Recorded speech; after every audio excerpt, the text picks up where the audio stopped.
inna lillahi wa inna ilaihi raji'un. Gashi nan dai muna a garin Port Harcourt kuma ga yanan fada ya barke tsakanin mai kiwa inda ya fara sai dai addu'a gashi nan wurin kowa ma gashi nan ya fito da samu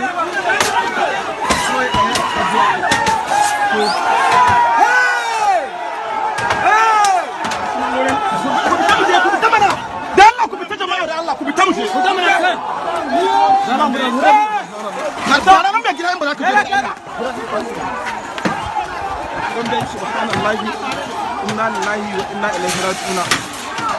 gashi nan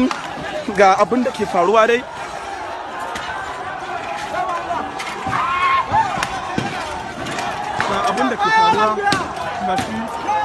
ga abin da ya yi wasu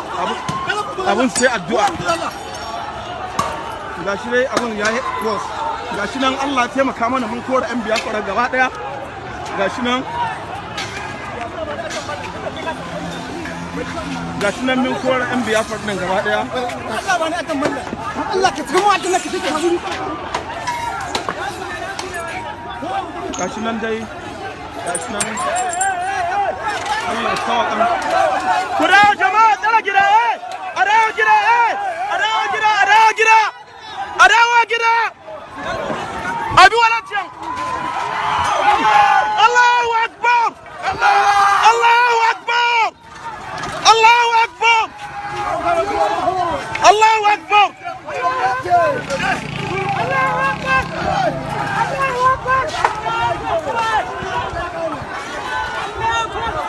Allahu akbar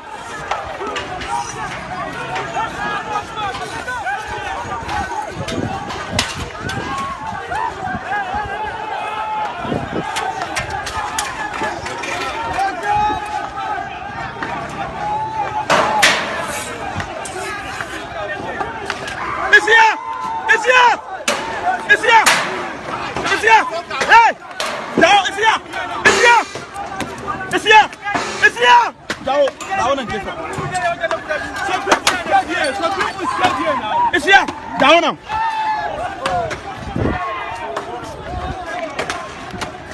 Sit down.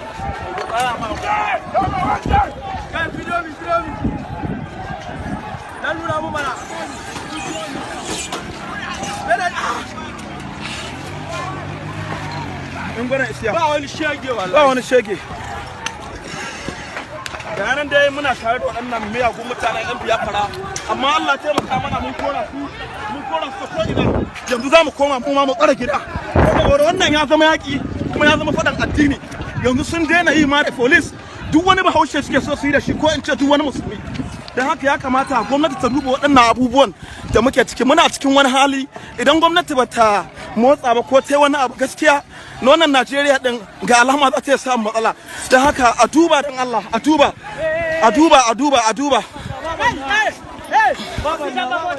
bari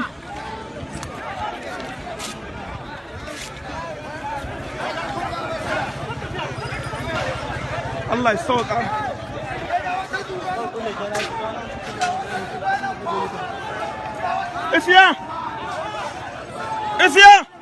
Isiya move forward jama'a wai dan Allah ne kuke yi wannan ku fito mana da Allah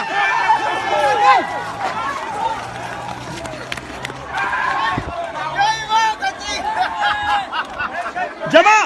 dan girman Allah ku fito da kamata ku da tseren wurin ba mana da Allah gara abin nan gaba daya wasu tsaya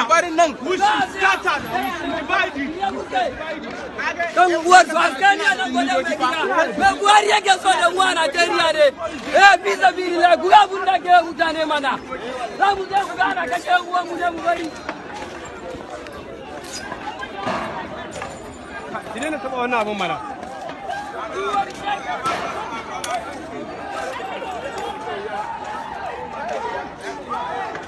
shi dai nan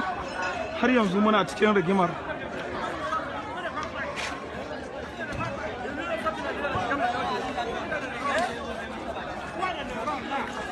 duk wannan daga ga su wasu ɗaya daga cikinsu